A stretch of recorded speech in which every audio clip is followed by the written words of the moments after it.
నమస్తే D news కి స్వాగతం. నేను పద్మావతి.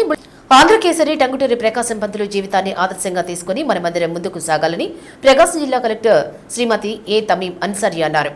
ఆంధ్రకేసరి టంగుటూరి ప్రకాశం పంతులు 68వ వర్ధంతిని పురస్కరించుకుని మంగళవారం ఒంగోలు కలెక్టర్ కార్యాలయంలోని ఆయన విగ్రహానికి జిల్లా collector Tamim Ansaria, Ongole MLA Damacharla Janardhan, Santhanuthalapadu MLA BN Vijay Kumar, Ongole mayor Gangada Sujatha, Tanguturi Prakasam Pantulu ముని మనవడు టంగుటూరి సంతోష్, జిల్లా అధికారులు, ప్రజాప్రతినిధులు పూలమాలలు వేసి నివాళులర్పించారు.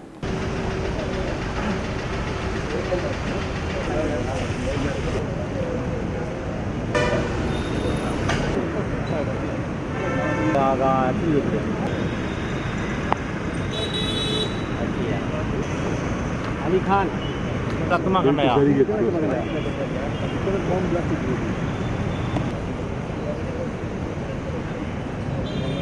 Madam madam sir sir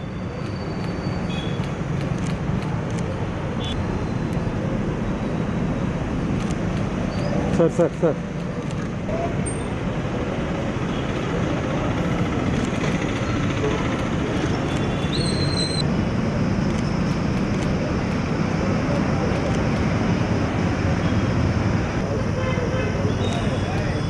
sir sir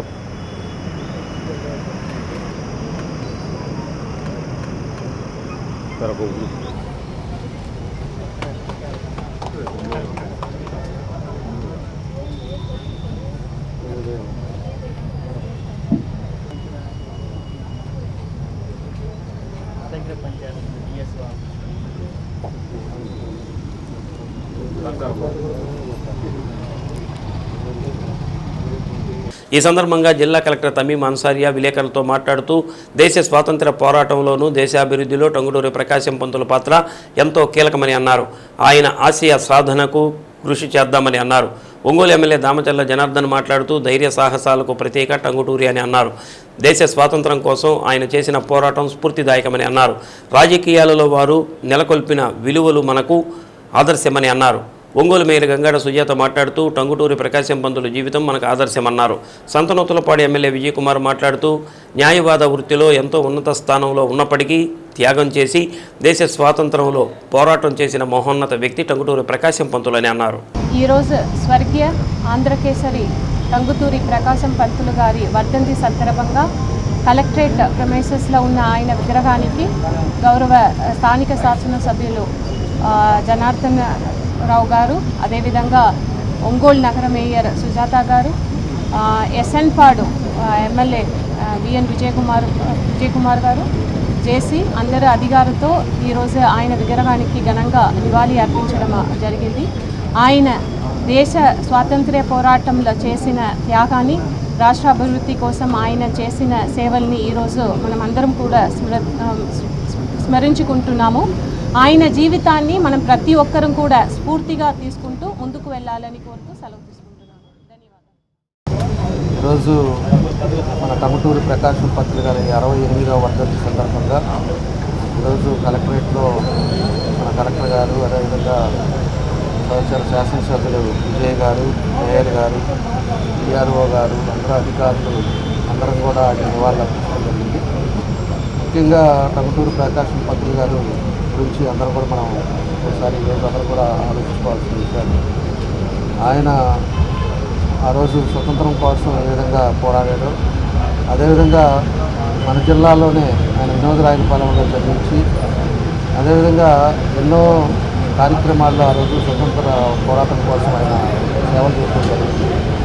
దానికోసం ఆయన ధైర్య సాహసాలను చూసి ఆ రోజు ఆంధ్రకేసరి కూడా ఆయనకి తిరిగి ఇవ్వటం, అదేవిధంగా మొట్టమొదటి ముఖ్యమంత్రిగా కూడా మన టంగుటూరి ప్రకాశం పంతులు గారు కూడా ఉండటం, ఆ తర్వాత ఆయన చేసిన సేవలు కూడా గుర్తుపెట్టుకొని 1972లో ఆయనకి ప్రకాశం జిల్లాను కూడా ప్రకాశం జిల్లాని పేరు పెట్టి ఆయన గుర్తుండేటట్టుగా పెట్టడం జరిగిందని కూడా మేము తెలియజేస్తున్నాం. ఎప్పుడు కూడా స్వాతంత్రం ఈరోజు మనం ఒక ప్రశాంతమైన వాతావరణంలో ఉన్నామంటే ఆ రోజుల్లో వాళ్ళు చేసిన త్యాగం అని చెప్పి కూడా మనం చెప్పుకోవాల్సిన అవసరాలు ఉన్నాయి. కాబట్టి ఆయన స్ఫూర్తితో మన అందరూ కూడా ముందుకు వెళ్ళాలి. ఆయన ఒక ధైర్యశాలి, ఎప్పుడు కూడా గుండె చూపించి రొమ్ము చూపించి ఇక్కడ కాల్చండ్రా అనే ఒక ధైర్యంతో ఎప్పుడు పోరాడిన వ్యక్తి. అలాంటి ఆంధ్రకేసరి మన జిల్లాలో ఉండటం, అదేవిధంగా ఆయన స్ఫూర్తితో మన అందరం కూడా ముందుకెళ్లాల్సిన అవసరాలు ఉన్నాయని చెప్పి కూడా ఈ సందర్భంగా మేము అందరం కూడా తెలియజేస్తూ, తప్పకుండా రాజకీయాల్లో ఆయన స్ఫూర్తితో ఆయన అదివరకు రెవెన్యూ మినిస్టర్గా కూడా చేశాడు, ముఖ్యమంత్రిగా చేశాడు. అనేక పదవులతోటి ఆయన చేసిన పథకాలు కానీ ఆయన చేసిన పనులు కానీ ప్రజలకు ఎంతో ఉపయోగపడే కార్యక్రమాలు కూడా ఆయన చేయడం జరిగిందని చెప్పి కూడా ఈ సందర్భంగా మేము తెలియజేస్తూ, ఆయన స్ఫూర్తితో మేము అందరం కూడా ముందుకు వెళ్తామని చెప్పి కూడా. ప్రకాశం పంతులు గారు మన దేశ ఇండిపెండెన్స్ కోసం ఎంతో పోరాడిన వ్యక్తి. ఆయన ఒక మంచి లాయర్గా ఎంతో డబ్బులు సంపాదించిన సమయంలో మన స్వాతంత్రం కోసము ఆయన ఆ లాయర్ వృత్తిని కూడా త్యాగం చేసి ఆయన మన దేశం కోసం పోరాడిన వ్యక్తి. అదే కాకుండా ఒక ఫిట్ ఇండియా మూవ్మెంట్లో, సైమన్ కమిషన్ గోబ్యాక్లో, వీటన్నిటిలో ఆయన పాల్గొన్న వ్యక్తి. మన ఆంధ్ర రాష్ట్రంలో ఇండిపెండెన్స్ కోసం గట్టిగా పోరాడిన వ్యక్తిలో ప్రకాశం పంతులు గారు ముందుంటారు. ఆయన మన రాష్ట్రానికే కాకుండా దేశానికి గౌరవం తెచ్చిన వ్యక్తి ఆయన స్ఫూర్తితో మనం ఖచ్చితంగా ముందుకెళ్ళాలా, మనందరం గుర్తుపెట్టుకోవాలని ఎంతో త్యాగం చేసి ఆయన లాయర్ వృత్తిని వదిలేసి చివరికి ఎంతో ఇబ్బందులతో ఆయన చనిపోయారు. అంటే ఇలాంటి వ్యక్తులు ఈ కాలంలో ఆదర్శంగా తీసుకొని రాష్ట్రం కోసం, దేశం కోసం త్యాగాలు చేసి ఇలాంటి మంచి వ్యక్తుల్ని మనం ఇలా గౌరవించుకొని రాబోయే తరాలకు కూడా ఇలాంటి వ్యక్తులు ఆయన చేసే పనులు జ్ఞాపకం చేసుకొని ముందుకెళ్ళాలని కోరుకుంటున్నాను. మనకు స్వాతంత్ర సమరంలో ఎక్కువగా మరి మన ఆంధ్ర రాష్ట్రం తరఫున పోరాడి గాంధీ గారి ప్రశిష్యుడిగా ఎదిగి, అలాగే సైమన్ కమిషన్లో కానివ్వండి, క్విట్ ఇండియా ఉద్యమంలో కానివ్వండి, అలాగే సహాయ నిరాకరణ ఉద్యమంలో కానివ్వండి, వారు ముందుకు వచ్చి మరి బ్రిటిష్ వారితో పోరాడి తర్వాత జైలుకి వెళ్ళి ఎన్నో ఇబ్బందులు పడి చివరికి స్వాతంత్రం వచ్చిన తర్వాత మన తొలి తెలుగు మరి ముఖ్యమంత్రిగా ఖ్యాతి చెందారు. మన 1953లో మనకి తెలుగు రాష్ట్రం ఏర్పడిన తర్వాత కర్నూలు రాజధానిగా ఏర్పడిన తర్వాత తొలి ముఖ్యమంత్రిగా ప్రకాశం పంతులు గారు మనకి నియమించబడడం జరిగింది. వారి యొక్క ముఖ్యమంత్రిగా ఉన్నటువంటి వారి పాలనలో అనేక సంస్కరణలు నిర్వహించడం జరిగిందండి. అలాగనే వారు ఎన్నో త్యాగాలు చేశారు. వారి జీవితం అంతా కూడా వారి పుట్టినప్పటి నుంచి చివరి అంకం వరకు కూడా పేదరికంలోనే పుట్టి చాలా గొప్పగా చదువుకొని విదేశాల్లో చదివి మరి లాయర్గా వృత్తిని చేపట్టి మరి కొంతకాలం కూడా దాన్ని కూడా వదిలివేసి అలాగే రాజకీయాల్లోకి వచ్చి మరి ప్రజలందరూ కూడా సేవలు చేసి చివరి దశలో కూడా వారు చాలా పేదరికంలోనే చనిపోవడం, ఒక ముఖ్యమంత్రిగా ఉంటూ మరి ఎంతో ఈ రోజున మనము చూసినట్టే మరి రాజకీయ నాయకులకు కానివ్వండి, మన ప్రభుత్వాలు కానివ్వండి, అధికారులకు అందరికీ కూడా వారి యొక్క జీవితం మాకు ఆదర్శంగా తీసుకోవాలని చెప్పేసి తెలియజేసి ఆయన వరుసగా 3 సార్లు ఎమ్మెల్యేగా ఎన్నికయ్యారు. ప్రస్తుతం సీఎం చంద్రబాబు నాయుడు కేబినెట్లో కీలక శాఖ మంత్రిగా బాధ్యతలు నిర్వహిస్తున్నారు. కానీ సాధారణ వ్యక్తిలా గ్రామంలోని అరుగు మీద కూర్చొని ఆ గ్రామస్తులతో ముచ్చటిస్తూ ఎంత ఎత్తుకు ఎదిగినా ఒదిగి ఉండాలన్న మాటకు పర్యాయపదంగా మారారు. ఆయన ఎవరో కాదు, ఆంధ్రప్రదేశ్ రాష్ట్ర సాంఘిక సంక్షేమ శాఖ మంత్రి డాక్టర్ డోలా శ్రీ బాలవీరంజనే స్వామి. కొండపి నియోజకవర్గంలో పర్యటిస్తున్న మంత్రి స్వామి పొన్నలూరు మండలం ఎంవివి పాలెం గ్రామంలోకి రాగానే కారు దిగి అరుగు మీద కూర్చున్న గ్రామస్తుల వద్దకు వెళ్లి వారితో సంభాషించారు. వారి యోగక్షేమాలు, గ్రామంలో సమస్యలు అడిగి తెలుసుకున్నారు. చూసేవారికి ఇది కొత్తగా ఉన్నా ఆ మంత్రి తీరు మాత్రం ఇంతేనని, సొంత కుటుంబ సభ్యులులా తమతో ఉంటారని నియోజకవర్గ ప్రజలు చెబుతున్నారు. అందుకేనేమో రాష్ట్రంలో ఎక్కడా లేని విధంగా ఎస్సీ రిజర్వ్డ్ నియోజకవర్గంలో వరుసగా 3 సార్లు ఎమ్మెల్యేగా స్వామిని అక్కడ ప్రజలు గెలిపించారు. ఏది ఏమైనా ఇలాంటి మంచి మనిషి తమకు ఎమ్మెల్యేగా ఉన్నందుకు నియోజకవర్గ ప్రజలు సంతోషం వెలిబుచ్చుతున్నారు.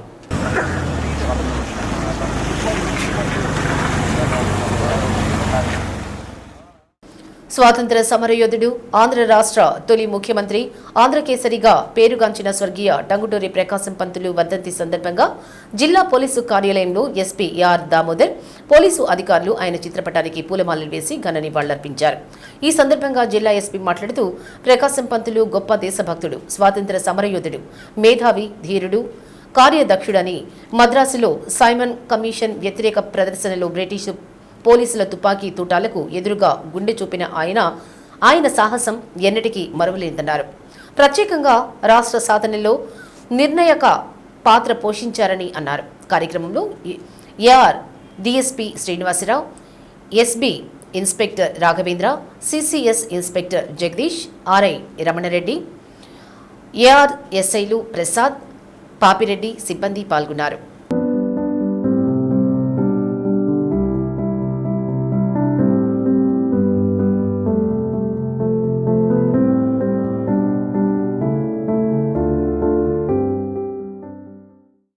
దేశంలో వ్యవసాయ రంగాన్ని నరేంద్ర మోడీ ప్రభుత్వం కార్పొరేట్ శక్తులకు కట్టబెట్టేందుకు యత్నిస్తుందని ప్రజా సంఘాల నాయకులు ఆరోపించారు. కేంద్ర ప్రభుత్వ విధానాలు, లేబర్ కోడ్స్ రద్దు, రైతులు పండించిన పంటలకు గిట్టుబాటు ధరలు కల్పించాలని కోరుతూ కార్మిక, కర్షక, రైతు ప్రజా సంఘాల ఆధ్వర్యంలో ఒంగోలు పట్టణంలో ధర్నా కార్యక్రమం చేపట్టారు. ముందుగా నగర కార్పొరేషన్ కార్యాలయం నుండి ర్యాలీగా కలెక్టరేట్ వద్ద నిరసన చేపట్టారు. కార్మికులు 4 లేబర్ కోడ్లను రద్దు చేయాలి, 4 లేబర్ కోడ్లను రద్దు చేయాలి,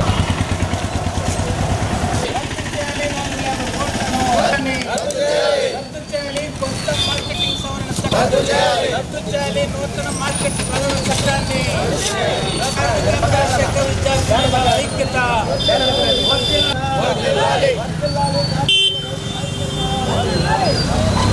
రైతాంగ పట్ల మోడీ నేతృత్వ వైఖరిని వ్యతిరేకించండి. కార్మిక రైతాంగ పట్ల ఒంగోలు కలెక్టర్ కార్యాలయం ఎదుట జరిగిన ఈ ధర్నా కార్యక్రమంలో ప్రజా సంఘాలు, రైతు సంఘాల నాయకులు పాల్గొని తమ నిరసనను తెలియజేశారు. ఈ సందర్భంగా రైతు సంఘాల నాయకులు మాట్లాడుతూ మోదీ ప్రభుత్వం దేశంలో వ్యవసాయ రంగాన్ని కార్పొరేట్ల పరం చేస్తూ రైతుల నడ్డి విరుస్తున్నారని మండిపడ్డారు. దేశవ్యాప్తంగా వ్యవసాయ రంగం పూర్తిగా సంక్షోభంలో ఉందని అన్నారు. దేశంలో యుద్ధ వాతావరణం నెలకొన్న నేపథ్యంలో రైతాంగ సమస్యల పరిష్కారం కోరుతూ నేడు జరగాల్సిన దేశవ్యాప్త సార్వత్రిక సమ్మెను నిలుపుదల చేస్తూ దానిలో భాగంగా దేశవ్యాప్తంగా నిరసన కార్యక్రమం చేపట్టడం జరిగిందని అన్నారు. ప్రధానంగా కేంద్ర ప్రభుత్వం తీసుకువచ్చిన 4 లేబర్ కోడ్లను రద్దు చేయాలని వారు డిమాండ్ చేశారు. రైతులు పండించిన పంటలకు కేంద్ర ప్రభుత్వం గిట్టుబాటు ధర కల్పించడంతో పాటు వ్యవసాయ రంగాన్ని ఆదుకోవాలని, లేని పక్షంలో దేశవ్యాప్తంగా ఆందోళనలు చేపడతామని ప్రభుత్వాన్ని హెచ్చరించారు. ఈ ధర్నా కార్యక్రమంలో రైతు సంఘాల నాయకులు చుండూరి రంగారావు, కంకణ లాంజనీయులు, మోహన్, ప్రజా సంఘాల నాయకులు జి శ్రీనివాసరావు, కొండారెడ్డి, సర్దార్, లలితకుమారి, రమేష్, దాసరి సుందరం, శ్రీరామ్ శ్రీనివాసరావు, తంబి శ్రీనివాసరావు, పిఓడబ్ల్యూ పద్మ, పీడీహెచ్ రాజశేఖర్, సిఐటియు నగర కార్యదర్శి మహేష్తో పాటు పలువురు పాల్గొన్నారు. వాస్తవంగా ఈ రోజు అయితే సమ్మె చేయవలసినటువంటి అవసరం ఉన్నది. ఆ ప్రకారంగా ప్రకటించినటువంటి సందర్భం ఉంది. అయితే దీనికి భిన్నంగా ఈ దేశంలో యుద్ధ వాతావరణం నెలకొన్న సమయంలో ఉత్తరాదిన తీవ్రమైనటువంటి ఆంక్షలు ఉన్న కారణంగా దక్షిణాదిన నిరసనలు తెలియజేస్తూ ఈ కార్యక్రమం యథావిధిగా జూలై 9వ తేదీన జరుగుతుందని తెలియజేయడానికి కోసమే ఈ ప్రదర్శనలను నిర్వహిస్తున్నాము. వీటిలో ప్రధానంగా ఒకటి, పారిశ్రామిక కార్మికులు పోరాడి సాధించుకున్నటువంటి 4 లేబర్ కోడ్లను రద్దు చేసి వాటి స్థానంలో వాళ్ళు అంతకు ముందే సాధించుకున్నటువంటి అనేక చట్టాలను వారికి మళ్ళీ తిరిగి ఇవ్వాలి. వాళ్ళకు ఉద్యోగ భద్రత ఉండాలి, రక్షణ ఉండాలి, అన్ని రకాలైనటువంటి ప్రభుత్వ పరమైనటువంటి సహకారాలు ఉండాలి. రెండవది, సమగ్ర పంటల ఖర్చులని ప్రాతిపదికగా తీసుకొని పంటలకు ధరలు నిర్ణయించి అది అందరికీ వర్తింపజేయాలి. వ్యవసాయ కార్మికులు, రైతు కూలీలు, రైతులు 50 సంవత్సరాలు నిండిన వారందరికీ కూడా నెలకు 10,000 రూపాయలు పెన్షన్ ఇవ్వాలి. వాళ్ళు అధిక వర్షాలకి, అధిక ఎండలకి, చలికి, ప్రకృతి వైపరీత్యాలకి ఎదురొడడం మూలంగా 50 సంవత్సరాలకే వృద్ధాప్యం వారికి నెత్తికొచ్చింది. అనేక రోగాలకు కారణభూతులు అవుతారు. కాబట్టి వారికి 10,000 రూపాయల పెన్షన్ ఇచ్చి తీరాలనేది మరొక ప్రధానమైన డిమాండ్. ఇంకా అనేక డిమాండ్. కార్మిక కర్షక సంఘాలు ఈ సమ్మెను జూలై 9వ తేదీకి వాయిదా వేయటం జరిగింది. అయితే వాయిదా వేయటం అనేటువంటిది ఇది తాత్కాలికమైన పోరాటం మాత్రం ఆగదని చెప్పని తెలియజెప్పేదానికోసం ఈరోజు దేశవ్యాప్తంగా ఈ సంఘాల ఆధ్వర్యంలో నిరసన కార్యక్రమాలు జరుగుతూ ఉన్నాయి. అందులో భాగంగా ఒంగోలు కలెక్టరేట్ వద్ద ఈ నిరసన కార్యక్రమాన్ని చేపట్టడం అనేది జరిగింది. దీని యొక్క ప్రధాన ఉద్దేశాన్ని పెద్దలు చెప్పున్నారు. కేంద్రంలో ఉన్నటువంటి మోడీ ప్రభుత్వం వ్యవసాయ రంగాన్ని కార్పొరేట్ పరం చేసేందుకు అనేక చట్టాలు, కొత్త చట్టాలు తీసుకొస్తూ ఉంది. కనీస మద్దతు ధరల చట్టం కల్పించి ఈ దేశ వ్యవసాయ రంగాన్ని, రైతాంగాన్ని కాపాడాలని చెప్పని రైతాంగం ఢిల్లీ నడిబొడ్డున సంవత్సరాల తరబడి ఆందోళన చేసినటువంటి క్రమంలో కేంద్ర ప్రభుత్వం ఒప్పుకొని వాటిని అమలు చేస్తానని చెప్పి హామీ ఇచ్చింది. కానీ ఆచరణలో వాటిని అమలు చేయలేదు. చేయకపోగా ఇప్పుడు కొత్త తరహాలో వ్యవసాయ రంగాన్ని కార్పొరేట్లకి, సామ్రాజ్యవాదులకి కట్టబెట్టేటువంటి చర్యలకు పాల్పడుతుంది. దీన్ని నిరసిస్తూ ఈ కార్యక్రమాన్ని చేపట్టడం జరిగింది. అలాగే దేశంలో గ్రామీణ సంక్షోభం ఈరోజు దేశవ్యాప్తంగా కార్మిక కర్షక సంఘాల తరఫున నిరసన వ్యక్తం చేస్తున్నాం. కేంద్ర ప్రభుత్వం అనుసరిస్తున్న రైతాంగ వ్యతిరేక, కార్మిక వ్యతిరేక, ఉద్యోగ వ్యతిరేక విధానాలకు నిరసనగా మా ఆందోళనని ఈరోజు నిర్వహించడం జరుగుతుంది. వాస్తవంగా ఈరోజు సమ్మె జరగాలి. సమ్మెని జూలై 9కి వాయిదా వేయడం జరిగింది. కానీ కేంద్ర ప్రభుత్వం మొండిగా వ్యవహరిస్తున్న నేపథ్యంలో మా పోరాటాన్ని వాయిదా వేయడం తప్పితే విరమించేది ఉండదు. జూలై 9వ తేదీన జరిగే పారిశ్రామిక సమ్మెలో యావత్ ప్రజానీకం పాల్గొనాలని మేము కోరుతున్నాం. ఇప్పటికైనా కేంద్ర ప్రభుత్వం దిగివచ్చి కార్మిక కర్షక డిమాండ్ని పరిష్కారం చేయడం కోసం చర్యలు తీసుకోవాలని కోరుతాం. జిల్లా ప్రజా పరిషత్ సర్వసభ్య సమావేశం 31వ తేదీన ఉదయం 10 గంటలకు చైర్పర్సన్ బుచ్చేపల్లి వెంకయ్యమ్మ అధ్యక్షతన జరుగుతుందని జిల్లా పరిషత్ సీఈఓ చిరంజీవి తెలిపారు. జిల్లా పరిషత్ కార్యాలయంలో ఆయన ఛాంబర్లో మీడియాతో మాట్లాడారు. ప్రధానంగా త్రాగునీరు, వ్యవసాయం, హార్టికల్చర్, వామాతో పాటు చైర్పర్సన్ అనుమతితో అత్యవసరంగా ఉన్నటువంటి అంశాలను కూడా చర్చిస్తామని తెలిపారు. ఉమ్మడి ప్రకాశం జిల్లాలోని సభ్యులు, అధికారులు కూడా హాజరవుతారని అన్నారు. వేసవితో పాటు పశ్చిమ ప్రాంతంలో నీటి ఎద్దడి నివారణకు స్థానిక సంస్థల నిధులతో పాటు 15వ ఆర్థిక సంఘం నిధుల నుంచి కూడా కొంత మొత్తాన్ని కేటాయించి నీటి అవసరాలకు ఉపయోగించడం జరుగుతుందని అన్నారు. గ్రామాలలో నీటి పైపు లైన్లు లీకై సీజనల్ వ్యాధులు వచ్చే అవకాశం ఉన్నందున వ్యాధుల నివారణకు చర్యలతో పాటు పైపులను, లీకులను కూడా మరమ్మతులు చేపట్టడం జరుగుతుందని అన్నారు. సభ్యులందరూ సర్వసభ్య సమావేశానికి సకాలంలో హాజరు కావాలని కోరారు. ప్రకాశం జిల్లా ప్రజా పరిషత్ సర్వసభ్య సమావేశము ఈ నెల 31వ తారీఖున నిర్వహించేదానికోసం మన గౌరవ చైర్పర్సన్ గారి అనుమతి తీసుకోవడం జరిగింది. సో చైర్పర్సన్ గారి అనుమతితో ఈ సర్వసభ్య సమావేశాన్ని ఈ నెల మే నెల 31వ తారీఖున నిర్వహిస్తున్నాం. దీనికి అందరూ ప్రజాప్రతినిధులందరూ కూడా గౌరవ మంత్రివర్యుల్ని, ఎంపీ గారిని, ఎమ్మెల్సీలని, ఎమ్మెల్యేలని, జడ్పీటీసీలని అండ్ ఎంపీపీలని అండ్ శాస్త్ర ఆహ్వానితుల్ని వీళ్ళందరూ కూడా మనం ఆహ్వానించడం జరిగింది. సో దీంట్లో ప్రధానంగా అజెండా ఐటమ్స్గా త్రాగునీరు, వ్యవసాయం, డ్వామా, డిఆర్డిఏ, హార్టికల్చరు వీటిని పెట్టడం జరిగింది. అదేవిధంగా ఇతర అంశాలు కూడా సందర్భానుసారంగా గౌరవ చైర్పర్సన్ గారి అనుమతితో అక్కడ రివ్యూ నిర్వహించుకోవడం జరుగుతుంది. దీనికి సంబంధించి 3 జిల్లాలకు అంటే ఎర్స్టైల్ ప్రకాశం జిల్లాకు సంబంధించిన అధికారులందరూ కూడా సమాచారం అందజేయడం జరిగింది. వాళ్ళ దగ్గర నుంచి కూడా మాకు ఈ నోట్స్ అనేది తీసుకోవడం జరిగింది. ఇవన్నీ కూడా గౌరవ ప్రజాప్రతినిధులకి అందజేసి ఆ రోజు అదేవిధంగా గత సమావేశంలో జరిగిన ప్రజా పరిషత్ సమావేశంలో ఏదైతే మన గౌరవ సభ్యులు అడిగారో వాటికి సంబంధించిన కూడా యాక్షన్ టేకన్ రిపోర్ట్ కూడా మేము తయారు చేయడం జరిగింది. దాన్ని కూడా గౌరవ సభ్యులకు కూడా అందజేయడం జరుగుతుంది. సో రేపు జరగబోయే సమావేశంలో ఈ ప్రధానంగా మనకి సమ్మర్ సీజన్ కాబట్టి సో త్రాగునీటి మీద ఎక్కువ చర్చ ఉండే అవకాశం ఉంటుంది. అదేవిధంగా డ్రామాకు సంబంధించి కూడా ఇప్పుడు సీజన్ కాబట్టి అది కూడా మన గౌరవ సభ్యులు చర్చించే అవకాశం ఉంటుంది. ఇంకా త్రాగునీటికి సంబంధించి ఈ మధ్య జరిగిన డిఆర్సీ మీటింగ్లో కావచ్చు, వివిధ మీటింగ్లో కావచ్చు, ఇదేంటంటే ప్రధానంగా అది జిల్లా పరిషత్ కావచ్చు, లేకపోతే మండల పరిషత్ కావచ్చు, గ్రామ పంచాయతీలు కావచ్చు, ఇక్కడ ప్రభుత్వం నుంచి వచ్చే నిధులతో పాటు ఈ స్థానిక సంస్థల్లో ఉన్న నిధులన్నింటినీ కూడా క్రోడీకరించి ఏదైతే మన పశ్చిమ ప్రాంతంలో ఈ త్రాగునీటి సమస్య ఎక్కడైతే అధికంగా ఉంటుందో ఇక్కడ కూడా ఏంటంటే ఈ మనకి సాధారణంగా జిల్లా పరిషత్ కావచ్చు, లేకపోతే మండల పరిషత్ కావచ్చు 12% డ్రింకింగ్ వాటర్ కింద నిధులు కేటాయిస్తాము. ఆ నిధులతో పాటు 15th ఫైనాన్స్ అంటే 15వ ఆర్థిక సంఘం నిధులు కూడా మనకి టైడు, అన్టైడ్ అని 2 రకాలు ఉంటాయి. ఈ 2 గ్రాంట్స్ కూడా మనం ఈ త్రాగునీటికి వినియోగించేదానికి అవకాశం ఉంది. సో ఎక్కడైతే అవసరాన్ని బట్టి మనం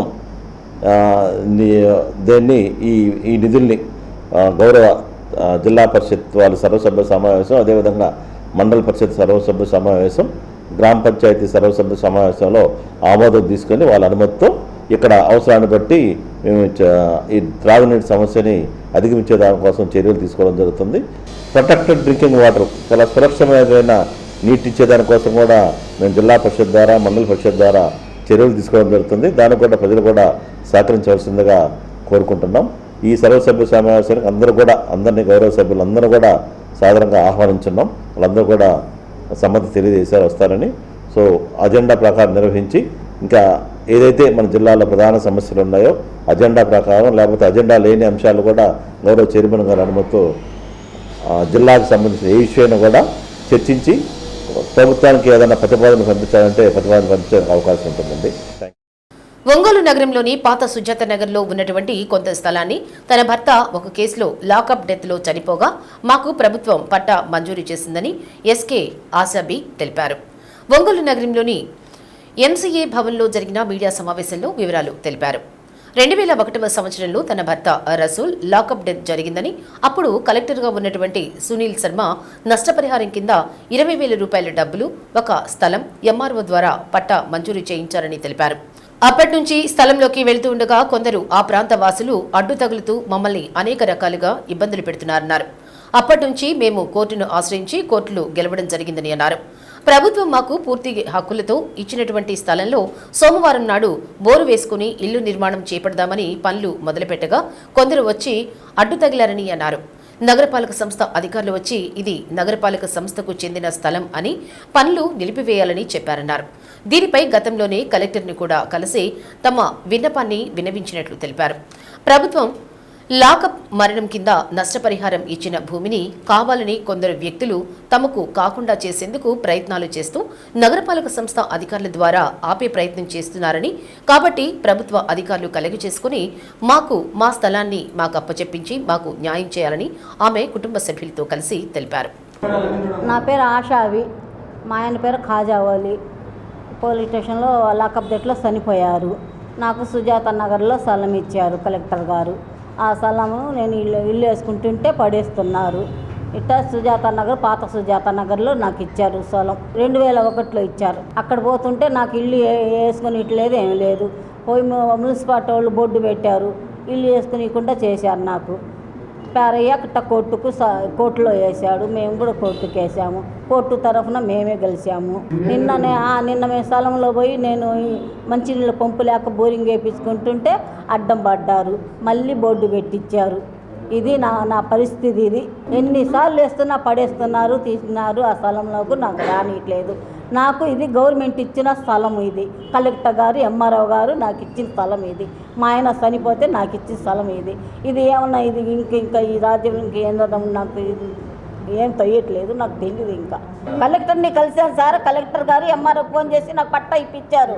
మళ్ళీ కూడా నేను మొన్న కూడా పోయిన నెలలు కూడా కలెక్టర్ గారికి అప్లికేషన్ పెట్టొచ్చాను. నేను ఏందమ్మా ఇట్లా పోతుంటే ఇట్లా స్థలం అని ఎంఆర్ఓ కలెక్టర్ అమ్మ గారు కూడా ఇచ్చొచ్చాను, కాగితం అది ఇచ్చొచ్చాను. ఇచ్చినా ఇప్పటికి నాకేం సమాధానం లేదు. వాళ్ళకి పిలిపించింది, మున్సిపాలిటీ వాళ్ళకి పిలిపించింది. ఏంది ఇట్ట జరిగింది, ఇట్టేంది. ఆ మున్సిపాలిటీ ఆయన ఏందో వచ్చాడు, మాట్లాడాడు, వెళ్ళిపోయి కూర్చున్నాడు. ఇంకేం సమాధానం కూడా లేదు. సరేలేమ్మ పోండి అన్నాడు. ఇంకా అంతే, అదే జరుగుతుంది సార్. మాకేం జరుగుతుంది ప్రతిసారి ఇదే జరుగుతుంది మాకు. పేరు సలీమా అండి. మా నాన్న లాకప్ కేసులో స్థలం ఇచ్చారండి, కాజావలి ఇస్తే ఆ స్థలంలో వేసుకుంటే ఇల్లు పడేస్తున్నారండి. జిల్లాలో తెలుగుదేశం పార్టీ మినీ మహానాడులు కోలాహలంగా ప్రారంభమయ్యాయి. మొత్తం 8 అసెంబ్లీ నియోజకవర్గాలు ఉండగా కొండేపి, కనిగిరి, దర్శి, మార్కాపురంలలో సోమవారం వీటిని నిర్వహించారు. పార్టీ శ్రేణులు ఉత్సాహంగా పాల్గొన్నారు. ఈ నెల 21న ఒంగోలు, 22న సంతనూతలపాడు నియోజకవర్గాల మినీ మహానాడులు నిర్వహించేలా ఇప్పటికే కార్యాచరణను రూపొందించారు. నియోజకవర్గ పరిధిలోని గ్రామ, మండల, పట్టణ కమిటీలు, అనుబంధ సంఘాల బాధ్యులతో మినీ మహానాడుల నిర్వహణకు అధిష్టానం ఆదేశించగా అలాగే నిర్వహించారు. కొండపి నియోజకవర్గ మినీ మహానాడు కొండపిలో ఏర్పాటు చేశారు. మంత్రి డాక్టర్ డోలాశ్రీ బాలవీరాంజనేయ స్వామి, మారిటైమ్ బోర్డు చైర్మన్ దామచర్ల సత్య పాల్గొన్నారు. మార్కాపురంలో ఎమ్మెల్యే కందుల నారాయణ రెడ్డి సారథ్యంలో మినీ మహానాడు జరిగింది. గ్రామ, పట్టణాలకు చెందిన ముఖ్య నాయకులంతా ఉత్సాహంగా హాజరయ్యారు. గడిచిన 11 మాసాల్లో రాష్ట్రంలో టీడీపీ ప్రభుత్వం సాధించిన విజయాలను ఈ సందర్భంగా నాయకులు వివరించారు. విభిన్న వర్గాల ప్రజల కోసం అమలు చేస్తున్న పథకాలను కొనియాడారు. పార్టీని సంస్థాగతంగా మరింత బలోపేతం చేయాలని కోరారు. అందుకు కేడర్ ఇంకా చురుగ్గా పనిచేయాలని సూచించారు. మరోవైపు ఆయా నియోజకవర్గాల పరిధిలో శాశ్వత అభివృద్ధి అంశాలు, ప్రజా సమస్యల పరిష్కారంపై పలు తీర్మానాలు చేశారు. జిల్లాలో మిగిలిన 4 నియోజకవర్గాల్లో గిద్దలూరుకు సంబంధించిన మినీ మహానాడు మంగళవారం నిర్వహించారు. వైపాలెంలో, ఒంగోలులో 21న, సంతనూతలపాడు నియోజకవర్గంలో మినీ మహానాడు 22న నిర్వహించనున్నారు. ఈ సందర్భంగా ఆపరేషన్ సింధూరుకు మద్దతుగా పలు చోట్ల తెలుగు తమ్ముళ్లు భారీ ర్యాలీలు చేపట్టారు. పేదవాడి పెద్దాసుపత్రి అయిన ఒంగోలు జీజీహెచ్ నందు హృద్రోగ వైద్య సేవలు అందిస్తూ అరుదైన గుండె చికిత్సలు చేస్తూ వైద్య రంగంలో ప్రజాదరణ పొందుతున్న డాక్టర్ కుంచాల వెంకటేశ్వర్లను ఆంధ్రప్రదేశ్ వడియరాజుల సంఘం ఘనంగా సత్కరించారు. సంఘ రాష్ట్ర అధ్యక్షులు తన్నీరు ఆంజనేయులు ఆధ్వర్యంలో ఒంగోలులోని రిమ్స్ హాస్పిటల్ నందు డాక్టర్ కుంచాల వెంకటేశ్వర్లను వడియరాజుల సంఘం సభ్యులు శాలువలతో పుష్పగుచ్చాలతో ఘనంగా సత్కరించారు. ఈ సందర్భంగా సంఘ రాష్ట్ర అధ్యక్షులు తన్నీరు ఆంజనేయులు మాట్లాడుతూ వెనుకబడిన తరగతులకు చెందిన బీసీ సామాజిక వర్గంలో జన్మించిన కుంజాల వెంకటేశ్వర్లు వైద్య వృత్తిలో ఇతరులకు ఆదర్శంగా నిలవడం తమ వడియరాజుల జాతికే గర్వంగా ఉందని హర్షం వ్యక్తం చేశారు. ఆయన వైద్య వృత్తిలో మరెన్నో అరుదైన చికిత్సలు చేయడంతో పాటు పేదవారికి అండగా నిలబడి మంచి పేరు ప్రఖ్యాతులు గడించాలని ఆకాంక్షించారు. ఈ సందర్భంగా డాక్టర్ కుంచాల వెంకటేశ్వర్లు మాట్లాడుతూ ఆంధ్రప్రదేశ్ రాష్ట్ర ప్రభుత్వం ఒంగోలు రిమ్స్ వైద్యశాల నందు క్యాత్ ల్యాబ్ ఏర్పాటు చేయడం జరిగిందని అన్నారు. ఎన్టీఆర్ వైద్య ట్రస్ట్ ఉచితంగా గుండె పరీక్షలు చేయడంతో పాటు చికిత్సను అందించడం జరుగుతుందని అన్నారు. ఈ కార్యక్రమంలో వడియరాజుల సంఘం మహిళా అధ్యక్షురాలు చెల్ల నాగేశ్వరమ్మ, ఉప అధ్యక్షులు కుంచాల బ్రహ్మయ్య, పట్టణ అధ్యక్షులు తన్నీరు ప్రసాద్, దేవెళ్ల మాధవ్ తదితరులు పాల్గొన్నారు.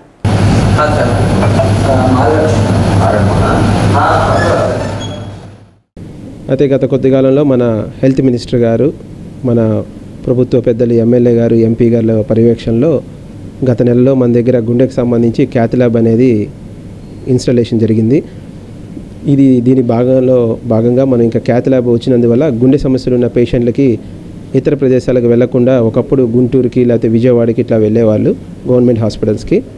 ఇప్పుడు మనకి క్యాత్ ల్యాబ్ అనేది మన హెల్త్ మినిస్టర్ గారు ఇనాగ్రేషన్ చేసిన తర్వాత ఒంగోలులోనే మన ప్రభుత్వ పెద్ద ఆసుపత్రుల్లోనే కరోనరీ యాంజియోగ్రామ్స్ అందుబాటులో తీసుకొచ్చాము. స్టంట్లు కూడా అందుబాటులో తీసుకురావడం కూడా గత వారంలో జరిగింది. స్టంట్స్ అందుబాటులోకి వచ్చిన తర్వాత ఆ స్టంట్స్ అనేది ఒక పేషెంట్కి అమర్చడం జరిగింది. పేషెంట్ కూడా హ్యాపీగా డిశ్చార్జ్ అయ్యారు. కాబట్టి ఇది అంతా కూడా డాక్టర్ ఎన్టీఆర్ వైద్య సేవ పథకం కింద మన గవర్నమెంట్ హాస్పిటల్లో జరుగుతుంది. ఎవరికైనా కానీ గుండె సమస్యలు ఉన్న పక్షంలో ఏమైనా స్టంట్లు వేయాల్సిన అవసరం లేదా యాంజియోగ్రామ్ చేయాల్సిన అవసరం ఉంటే కనుక మనము ఈ గవర్నమెంట్ హాస్పిటల్ని సంప్రదించాల్సిందిగా కోరుకుంటున్నాం. ఆంధ్రప్రదేశ్ వడియరాజుల సేవా సంఘానికి రాష్ట్ర అధ్యక్షులుగా మా వడియరాజులకి నేను సేవలు అందిస్తున్నాను. అదేవిధంగా ఈ రోజున ఇక్కడ మా ప్రకాశం జిల్లాలో మా వడియరాజుల ముద్దుబిడ్డ కుంచాల వెంకటేశ్వర్లు గారు, డాక్టర్ కుంచాల వెంకటేశ్వర్లు గారు గుండెకి సంబంధించినటువంటి ఆపరేషన్ని తొలిసారిగా రిమ్స్లో దిగ్విజయంగా చేసి మంచి చరిత్ర సృష్టించారు. మన రిమ్స్ హాస్పిటల్కే ఒక పేరు తీసుకొచ్చినటువంటి వ్యక్తి మా జాతిలో పుట్టడం మేము చాలా గర్వంగా చెప్పుకుంటున్నాం. ఇలాంటి వ్యక్తిని తయారు చేసినటువంటి మా బావగారు కుంచాల దానామూర్తి గారికి మా జాతి తరపున ఆయనకి ఎప్పుడు ధన్యవాదాలు తెలియజేస్తున్నాను. ఇలాంటి సంతానాన్ని కానీ ఇలాంటి జనానికి సేవ చేయడానికి ఇలా తయారు చేసినందుకు ముందుకు ఆయనకి మేము ధన్యవాదాలు తెలియజేస్తున్నాం మా జాతి తరపున. మా కొడుకు వెంకటేశ్వర గారికి మా కులం తరపున మేమందరం కమిటీగా ఈరోజు హాస్పిటల్లో ఇంత పెద్ద ఎత్తున ఈ ఆపరేషన్ జరగటం, నా వయసు 67 సంవత్సరాలు, నేను ఎప్పుడు చూడలేదు. మాకు ఒక జాతి ముద్దుబిడ్డగా ఇక్కడికి వచ్చినందుకు మేమందరం కూడా ఆయనకి ధన్యవాదాలు తెలుపుతానికి వచ్చి.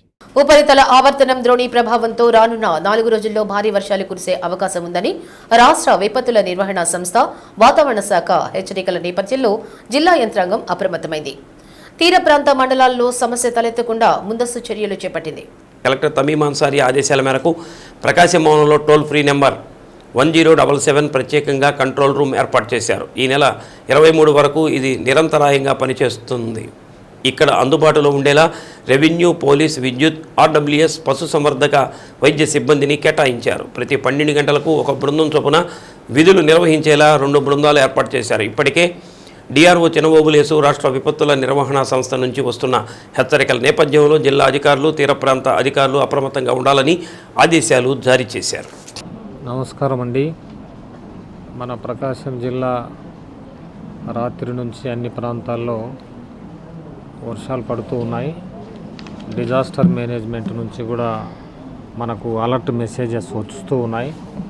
అది వెంటనే జిల్లా అధికారుల గ్రూపులో, తహసీల్దార్ల గ్రూపులో పోస్ట్ చేస్తూ ఉన్నాం.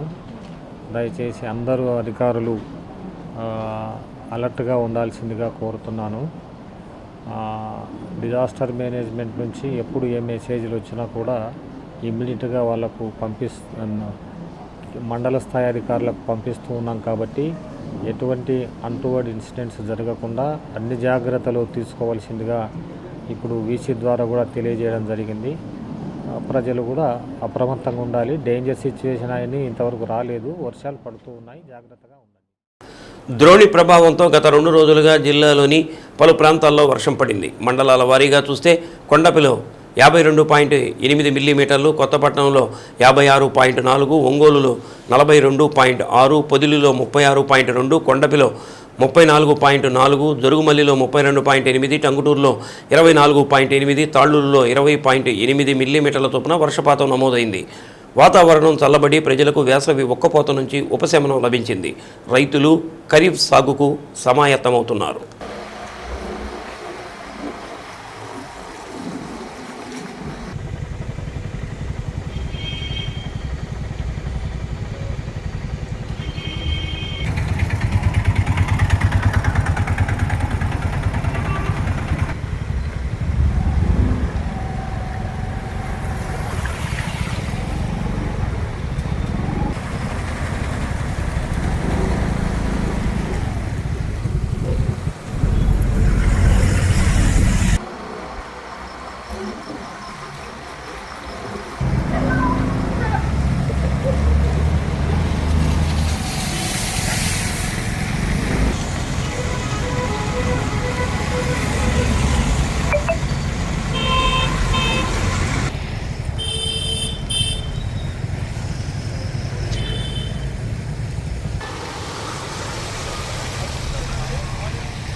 జిల్లా ఉపాధి కల్పన కార్యాలయంలో కేఎల్ గ్రూప్ అనుసంధానంతో Amazon, Airtel payment banking, Srichakra హోండాలో ప్రమోటర్స్ సేల్స్ ఎగ్జిక్యూటివ్గా ఉద్యోగాలకు సంబంధించి ఇంటర్వ్యూలు నిర్వహించారు. ఇంటర్వ్యూలకు నిరుద్యోగ యువతీ యువకులు దాదాపు 50 మందికి పైగా హాజరయ్యారు.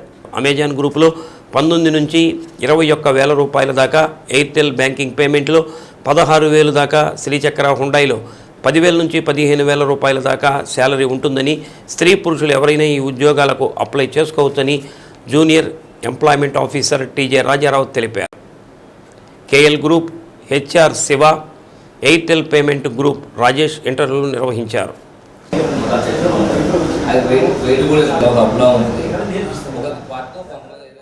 ఈరోజు జిల్లా ఉపాధి కార్యాలయం ఒంగోలు వారు జాబ్ మేళా ఏర్పాటు చేయడం జరిగింది. ఈ జాబ్ మేళాలో కేఎల్ గ్రూప్ వారు అంటే అమెజాన్ ప్యాకింగ్ సంబంధించిన చెన్నై వారు ఖాళీలు 350 దాకా ఉన్నాయండి. Male female పాల్గొవచ్చు. 20,000 శాలరీ దాకా ఉంది. ఎయిర్టెల్ పేమెంట్స్ బ్యాంక్ వారు మరియు శ్రీచక్ర హుండాయ్ వారు కూడా ఈరోజు జాబ్ మేళాలో పాల్గొన్నారు. వీళ్ళు కూడా 30-35 ఖాళీలు ఉన్నాయి.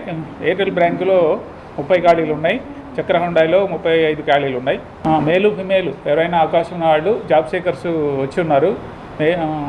మేలు ఫిమేల్ ఎవరైనా సరే అవకాశం ఉన్న వాళ్ళు ఆ ఇంటర్వ్యూలో పాల్గొని సెలెక్ట్ అవ్వడానికి ఈరోజు జాబ్ మేళా. అండి, నా పేరు రాజేష్ అండి. మేము వచ్చి పేటీఎం మేనేజర్ నెల్లూరు అండి, ఒంగోలు డిస్టిక్కి. ఈరోజు ఇక్కడ మనకి గవర్నమెంట్ ఆఫీస్లో ఎంప్లాయీస్ సంబంధించి మనము జాబ్ వ్యాకెన్సీ పెట్టాము. సో మనకి ఇక్కడ ఒంగోలు టౌన్లో 40 వ్యాకెన్సీస్ ఉన్నాయి. సో వీటికి సంబంధించి మనము శాలరీ 21,000 ఇస్తాం వీళ్ళకి శాలరీ. సో ఇప్పటి వరకు ఒక 2 వరకు మనకు వచ్చారు. సో మిగతా వాళ్ళు ఎవరైతే ఇంట్రెస్ట్ ఉన్నారో వాళ్ళు వచ్చినంటే ఇంక వీళ్ళందరూ కూడా జాయిన్ చేయడం జరిగింది. అంటే నా పేరు శివ అండి. నేను కేఎల్ గ్రూప్ నుంచి వచ్చాను అమెజాన్కి. ఇప్పుడు మనం చేసే వర్క్ అమెజాన్ అంటే చెన్నైలో వర్క్ ఉంటుంది. ఈరోజు గవర్నమెంట్ ఇక్కడ ఒంగోలులో కండక్షన్ జాబ్ మేళాకి మేము వచ్చాము. మనకు 350 మందికి వేకెన్సీస్ ఉన్నాయి. ఇంట్రెస్ట్ ఉన్న వాళ్ళు ఈరోజు జాబ్ మేళకు వచ్చిన అందరూ వాళ్ళు దాన్ని విజయవంతంగా పాల్గొని వస్తారని ఆశిస్తున్నాము. ఓకే, శాలరీ వచ్చి 21,000 వస్తుందండి పర్ మంత్.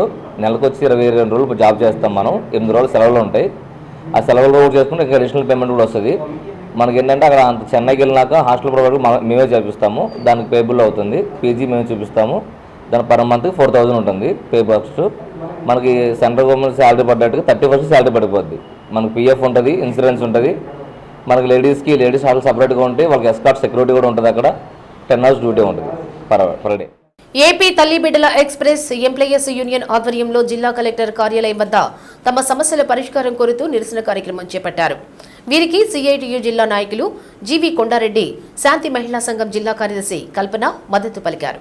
పెండింగ్లో ఉన్న జీతాలు విడుదల చేయాలని 102 తల్లి బిడ్డల ఎక్స్ప్రెస్ డ్రైవర్ల కష్టానికి గుర్తించి న్యాయం చేయాలని యూనియన్ ప్రతినిధులు కోరారు. ప్రతి నెలా క్రమం తప్పకుండా 1 నుంచి 2 తేదీల్లోగా జీతాలు ఇవ్వాలని అన్నారు. అరవిందో ఫార్మా ఫౌండేషన్ యాజమాన్యం తమపై వేధింపులు ఆపాలని, యాజమాన్య వాటా పీఎఫ్ను యాజమాన్యం చెల్లించాలని, ఈఎస్ఐ చెల్లించాలని అన్నారు. పండగ జాతీయ సెలవులు అమలు చేయాలని, ప్రమాదాలు జరిగినప్పుడు చనిపోయిన ఆరోగ్య బీమా, ఎక్స్గ్రేషియా, ఇన్సూరెన్స్ సౌకర్యాలు కల్పించాలని అన్నారు. గతంలో ఉన్న విధంగా కనీసం 7 లక్షల రూపాయల ఎక్స్గ్రేషియా చెల్లించాలని, దహన సంస్కార ఖర్చులు ఇవ్వాలని డిమాండ్ చేశారు. రాష్ట్ర వ్యాప్తంగా ఖాళీగా ఉన్న పోస్టులను భర్తీ చేయాలని వారు కోరారు. కార్యక్రమంలో గౌరవ అధ్యక్షుడు ఏవి నాగేశ్వరరావు, జిల్లా అధ్యక్షుడు ఎం విజయ్ కుమార్, ప్రధాన కార్యదర్శి M Devi Prasad, vice president G Venkateswarlu తదితరులు పాల్గొన్నారు. గత 9 సంవత్సరాల నుంచి తల్లి బిడ్డ ఎక్స్ప్రెస్ 102 డ్రైవర్లుగా మేము ఇక్కడ డ్యూటీ చేస్తున్నాము. అప్పటి నుంచి ఇప్పటికి 9 సంవత్సరాల నుంచి ఇప్పటికి కూడా 7,870 రూపాయలు మాత్రమే మాకు జీతంగా ఇస్తున్నారు. ఇప్పుడున్న పరిస్థితులలో 7,870 రూపాయలకి ఎవరికైనా సరిపోతుందా? మా బాధలు ప్రభుత్వం అర్థం చేసుకుంటుందని మేము తెలియజేస్తున్నామండి. సమాన పనికి సమాన వ్యక్తం అన్నట్టు జియో వచ్చింది. జియో పరంగా మాకు 18,500 రూపాయలు మాకు జీతపరంగా ఇవ్వాలని డిమాండ్ చేస్తున్నామండి. పెండింగ్ బిల్లులు 4 నెలల నుంచి పెండింగ్ బిల్లులు జీతం పడలేదు. 7,870 రూపాయలు కూడా 4 నెలల నుంచి మాకు కూడా జీతాలు పడలేదు. మేము ఎలా బతకాలి? ఒక్కసారైనా మా గురించి అర్థం చేసుకుని మీ దృష్టికి మేము చేస్తున్నాం సార్. ఏంటంటే మీరు ఆలోచించండి, 7,870 రూపాయలకి ఈ రోజులలో ఏమన్నా సరిపోతుందా? మాకు ఒక్క రూపాయి అంటే ఒక్క రూపాయి కూడా పెంచలేదు సార్. ఇంకొకటి, మాకు ఉద్యోగ భద్రత కల్పించాలి. వీక్లీ సెలవులు, మంత్లీ సెలవులు ఏమీ లేవు. మాకు ఉద్యోగ భద్రత ఒకటి, వీక్లీ సెలవులు, జీతము, మా జీతము జియో పరంగా 18,500 ప్రకంగా మాకు జీతం ఇవ్వాలి సార్. డిమాండ్ల సాధన కోసం ఈరోజు రాష్ట్ర వ్యాప్తంగా 102 ఎక్స్ప్రెస్ అంటే తల్లిబిడ్డ ఎక్స్ప్రెస్ ఉద్యోగులు ఈరోజు నిరవధిక ఆందోళనకి పూనుకున్నారు. వారు చేస్తున్న పోరాటానికి సిఐటిగా మేము సంపూర్ణంగా మద్దతు ప్రకటిస్తున్నాం. రాష్ట్ర ప్రభుత్వం ఆలోచించాలి. మిమ్మల్ని సానుకూలంగా ఎన్నుకున్నారు, మీరు సానుకూలంగా కార్మిక వర్గం పట్ల వ్యవహరించాలి. వాళ్ళ కోరికలు వినాలి. ఈపాటికే వాళ్ళ అర్జీల రూపంలో, వినతుల రూపంలో ముఖ్యమంత్రికి, ఆరోగ్య శాఖ మంత్రికి, డిప్యూటీ ముఖ్యమంత్రికి తెలియజేశారు. కానీ స్పందన లేదు. ఇప్పటికైనా ప్రభుత్వం సానుకూలంగా స్పందించి న్యాయం చేయాలి. 7,000 రూపాయలకి ఎలా బతుకుతారో మీరే సమాధానం చెప్పాలి. ఉద్యోగ భద్రత లేకుండా ఎలా జీవనం సాగిస్తారో సమాధానం చెప్పాలా. అందుకని న్యాయసమ్మతమైన డిమాండ్ల పట్ల సానుకూలంగా వ్యవహరించి మీరు చేయాలి. అలా లేని పక్షంలో 102 ఉద్యోగులు ఒంటరిగా ఉండరు. 104 ఉంది, 108 ఉంది, మెడికల్ హెల్త్ డిపార్ట్మెంట్ ఉద్యోగులు ఉన్నారు. రాష్ట్రంలో ఉద్యోగ వర్గం, కార్మిక వర్గం ఉంది. వాళ్ళు కూడా జాయిన్ అయ్యి వాళ్ళు కలిసి అందరూ కలిసి రాష్ట్ర ప్రభుత్వం మీద ఒత్తిడి తెచ్చడం కోసం ప్రయత్నం చేస్తారు. అందుకని ప్రభుత్వం అత్యవసర శాఖలో పనిచేసే ఉద్యోగుల పట్ల ఇంత దూరం వ్యవహరించకుండా సానుకూలంగా స్పందించి పరిష్కారం చేయాలని సిఐటి పక్షాన డిమాండ్ చేస్తారు. మాల్యా వంశపు మహారాణి రాజమాత అహల్యాబాయ్ హోల్కర్ 300వ జయంతి వేడుకలు ఒంగోలులో బీజేపీ పార్టీ అహల్యాబాయ్ జయంతి వేడుకలు convener Jillellamudi Ramadevi, co convener Anam Asarao ఆధ్వర్యంలో బొమ్మరిల్లు అనాథాశ్రమంలో ఘనంగా నిర్వహించారు.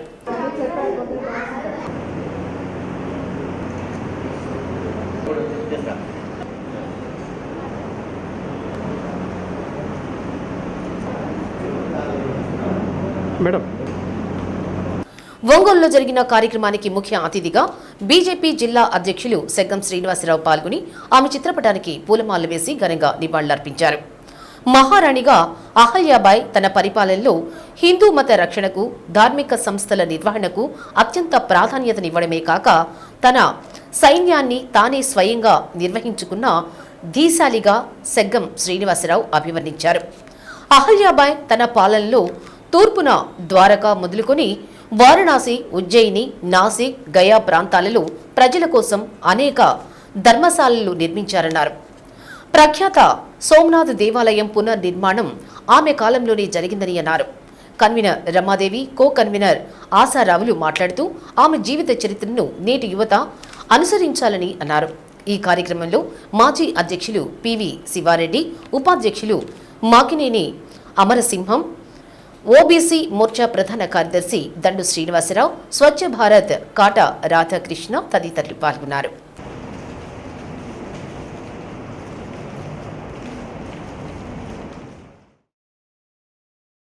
అందరికీ నమస్కారం అండి. ఈరోజు త్రిశతాబ్ది ఉత్సవాలు జరుగుతూ ఉన్నాయి. అవేంటంటే పుణ్యశ్లోక దేవి అహల్యాబాయి హోల్కర్ గారి యొక్క 300వ జయంతి సందర్భంగా వారిని మనం గుర్తు చేసుకుంటూ వారు చేసినటువంటి మంచి కార్యక్రమాలు ఏవైతే ఉన్నాయో, వారు మహారాష్ట్ర ప్రాంతానికి చెందినటువంటి వారు పరిపాలనలో అనేక రకాలైనటువంటి మంచి కార్యక్రమాలు తీసుకుంటూ సమాజానికి ఉపయోగపడేలాగా, అలానే ఆ రోజు ఉన్నటువంటి వర్తకులకి కూడా ఉపయోగపడేలాగా సత్రాలను అలానే రహదారులను నిర్మించి మంచి కార్యక్రమాలు చేపట్టారు. అలానే పిల్లలకి కూడా మంచి మహిళ అయినప్పటికీ కూడా ఆ రోజు ఉన్న కాలమాన పరిస్థితి వాళ్ళు అంత పటిష్టంగా చేశారు కాబట్టి వారి యొక్క గొప్పతనాన్ని మనం చాటుకుంటూ, అలాగే సమాజం పట్ల దేశం పట్ల వాళ్ళకు ఉన్నటువంటి అత్యంతటువంటి భావాన్ని తెలియజేసుకుంటూ చేశారు కాబట్టి వారి యొక్క గొప్పతనాన్ని మనం కీర్తించుకుంటూ ఈరోజు ఇక్కడ మనం హాజరు కావడం జరిగింది. పుణ్యశ్లోక్ అహిల్యాబాయ్ రాజమాత గారి జీవిత చరిత్ర గురించి, ఆవిడ చేసిన సుపరిపాలన గురించి మన ముందు తరాల వారికి తెలియజెప్పుకోవడం కోసం ఈ కార్యక్రమాన్ని సమావేశాన్ని మనం ఏర్పాటు చేసుకున్నాం. ఆవిడ జీవితకాలం ఒక 70 సంవత్సరాలు బతికితే 70 సంవత్సరాల్లో 30 సంవత్సరాలు దేశం కోసం, దేశ ప్రజల కోసం అంకితమయ్యి ప్రజల శ్రేయసే లక్ష్యంగా పెట్టుకొని పరిపాలన సాగించారు. ఎన్నో చారిత్రాత్మక కట్టడాలు, ప్రతిరోజు న్యాయపరమైన పరిష్కారాలు, ప్రజల కోసం దర్బార్ నిర్వహించటము, ఇంకాను మనం ఇప్పుడు జ్యోతిర్లింగాలుగా చెప్పుకునేటటువంటి రామేశ్వరము, వారణాసి, సోమనాథ్, సోమేశ్వరము, ఇలాంటి కట్టడాలు ఎన్నో శ్రీశైలము, ఇలాంటి కట్టడాలు ఎన్నో చీమకుర్తి మండలం పి నాయుడుపాలెంలో జూనియర్ ఎన్టీఆర్ అభిమానులు కేకేఆర్ యూత్ ఆధ్వర్యంలో జూనియర్ ఎన్టీఆర్ జన్మదిన వేడుకలను ఘనంగా నిర్వహించారు. మాజీ సర్పంచి కోరాకుల కరుణాకర్ రెడ్డి ఆధ్వర్యంలో యువత అనేక సేవా కార్యక్రమాలను చేపట్టారు. జూనియర్ ఎన్టీఆర్ 42వ పుట్టినరోజు సందర్భంగా అభిమానులు అధిక సంఖ్యలో పాల్గొని కేక్ కట్ చేసి జూనియర్ ఎన్టీఆర్ కు జన్మదిన శుభాకాంక్షలు తెలియజేశారు.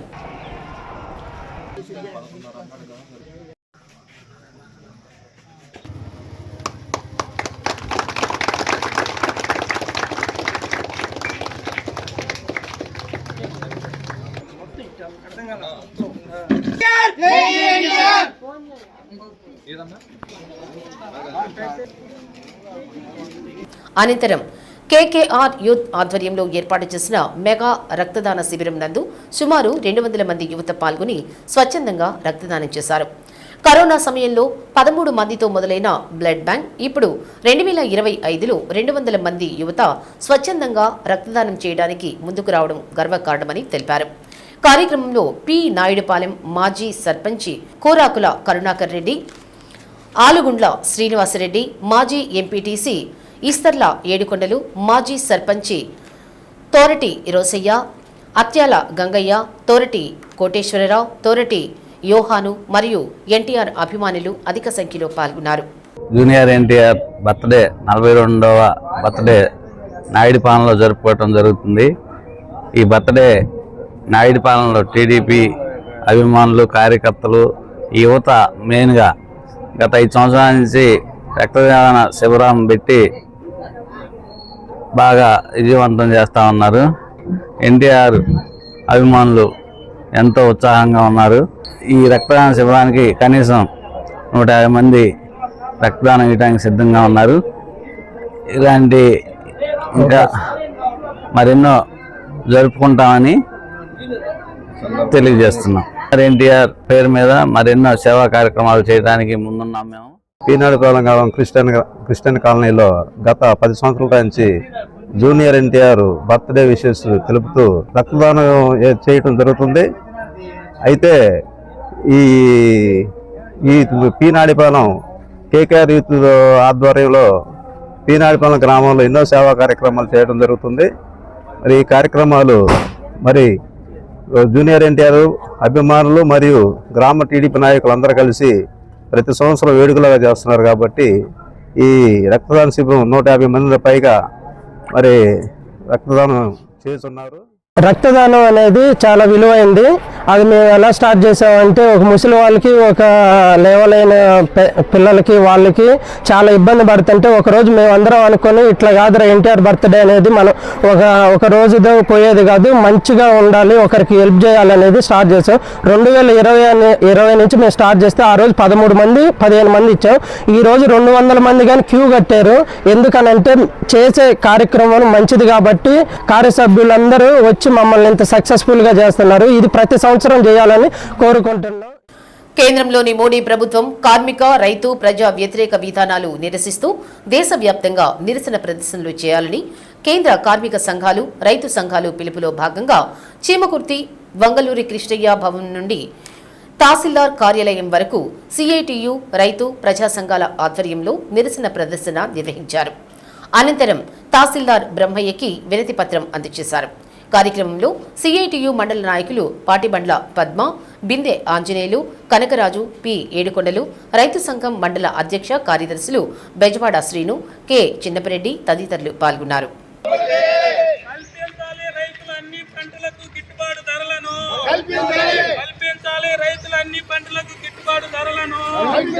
కొనుగోలు చేయాలి, పొగాకును పీక్ రోడ్డు 25,000 లోపు కొనుగోలు చేయాలి, లోపు రేటు 25,000కి వర్ధిల్లాలి, కార్మిక ఐక్యత. ఒంగోలు నగరంలోని శ్రీ బాపూజీ వాణిజ్య సముదాయంలో వేంచేసి ఉన్న శ్రీ వెంకటేశ్వర స్వామివారి దేవస్థానంలో నూతన వజ్ర కవచ సంప్రోక్షణ సహస్ర కలశాభిషేక కార్యక్రమాన్ని కనుల పండుగగా నిర్వహించారు.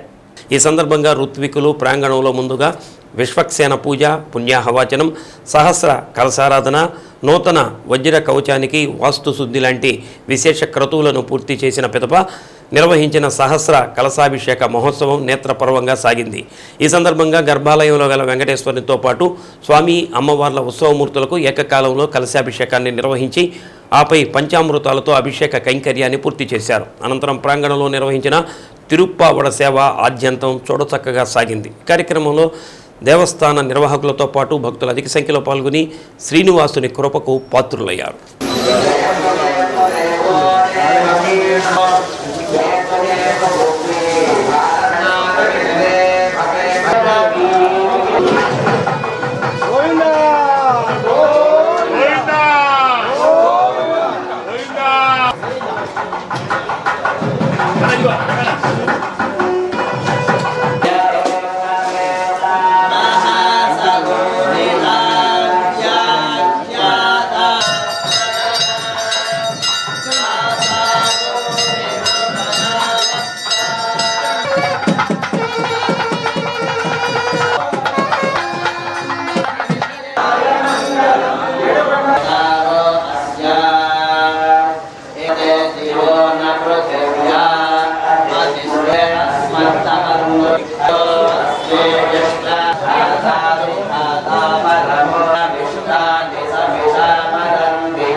కంచి శంకరపీఠం 68వ పీఠాధిపతిగా భక్తుల హృదయాలలో నడిచే దైవంగా పరమాచార్యగా పూజలు అందుకుంటున్న శ్రీ శ్రీ శ్రీ చంద్రశేఖరేంద్ర సరస్వతి మహాస్వామి వారి 132వ జయంతి వేడుకలను కంచి పరమాచార్య ధార్మిక సేవా సమితి ఆధ్వర్యంలో నిర్వహించారు. రంగారాయుడు చెరువు వద్ద ఉన్న స్వామివారి మందిరంలో పంచలోహ విగ్రహానికి అభిషేకం నిర్వహించి పాద పూజా కార్యక్రమాన్ని శ్రీగిరి దేవస్థానం వేద పండితులు ప్రకాష్ శర్మ నిర్వహించారు. అనంతరం గోపూజ కార్యక్రమాన్ని జరిపించారు. ధీరజ్ హాస్పిటల్ డాక్టర్ శ్రీధర్ దంపతులు పూజా కార్యక్రమాలను నిర్వహించారు. కార్యక్రమంలో నిర్వాహకులు సాయిచంద్, వెంకటేశ్వర్లు చౌదరి దంపతులు పాల్గొన్నారు. దాన్ని పురస్కరించుకుని ఈ రోజున స్వామివారి అనుగ్రహాన్ని పరిపూర్ణంగా కలగడం కోసం నడిచే దేవుడుగా భావించి సాక్షాత్తు పరమేశ్వర స్వరూపమైనటువంటి ఆ చంద్రశేఖరేంద్ర మహాస్వామి వారి యొక్క జయంతి మహోత్సవంలో ఈ రోజున స్వామివారికి విశేషమైనటువంటి అభిషేకాన్ని జరిపించుకోవటం, ఆ అభిషేకాన్ని మన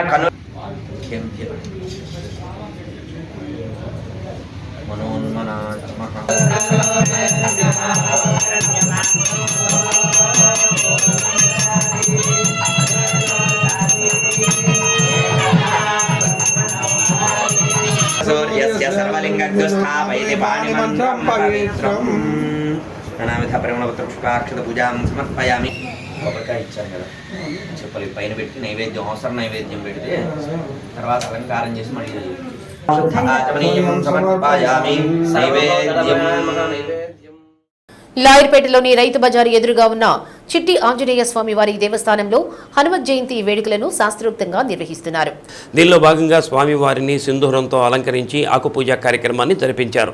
మన్యు సూక్త సహితంగా అర్చక స్వామి అళగరి శ్రీనివాసులు అష్టోత్తర శత సహస్రనామాలతో పూజలు జరిపించి స్వామివారికి హారతులు సమర్పించారు. ఈ సందర్భంగా హనుమాన్ చాలీసా 12 గంటల ఏకాహ పారాయణలో భక్తులు పాల్గొన్నారు.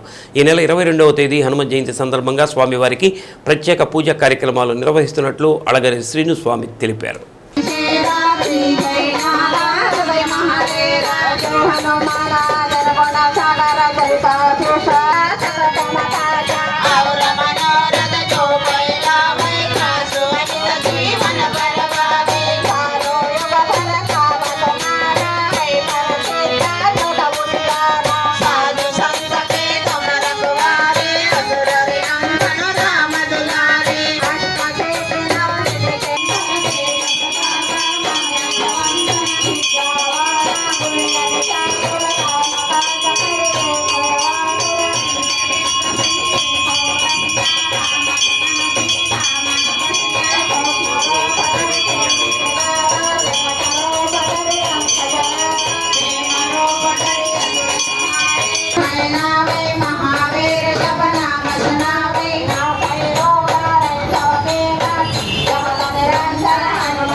డి న్యూస్లో నేటి మాట.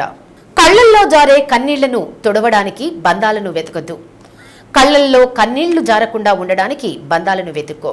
డి న్యూస్ ఇంతటితో సమాప్తం. నిరంతరం చూస్తుండండి డి న్యూస్.